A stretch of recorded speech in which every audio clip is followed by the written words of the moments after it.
Jetez le filet à droite de la barque et vous trouverez. Jean 21, verset 6. Avez-vous déjà eu une impression de déjà vu? Un vague sentiment d'avoir déjà répété les mêmes gestes, entendu et dit les mêmes mots dans un même lieu?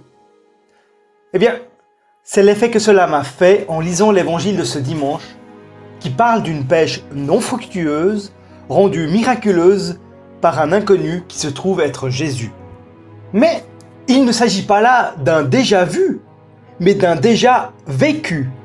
En effet, pour les disciples, il s'agit d'une deuxième pêche miraculeuse.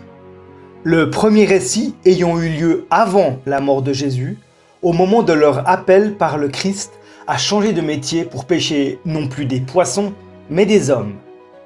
Le deuxième, le passage de ce dimanche, a lieu après la résurrection de Jésus. Pourtant, alors même qu'ils avaient rencontré le Christ ressuscité, que celui-ci venait de les envoyer annoncer la nouvelle, à lire dans Jean 20, 22 et 23, il est étonnant que les disciples retournent purement et simplement à leur ancienne occupation. En vain, cependant. Ils travaillèrent toute la nuit et ne prirent rien. La nuit est symbole de ténèbres, de nos échecs.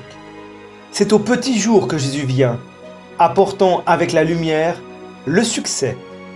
Les disciples n'avaient d'abord pas reconnu Jésus, mais en recevant le conseil de l'inconnu et en refaisant les mêmes gestes que lors du premier miracle, alors ils reconnaissent Jésus.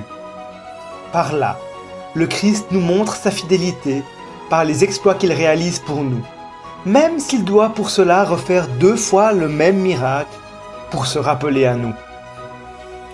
Puissions-nous recevoir ce texte comme un appel à faire ce qu'on pense juste pour Dieu, même si nous n'y arrivons pas tout de suite, ou même après une longue nuit. Le jour vient et le Seigneur nous dit « Jetez le filet à droite de la barque et vous trouverez. » Excellente semaine à vous!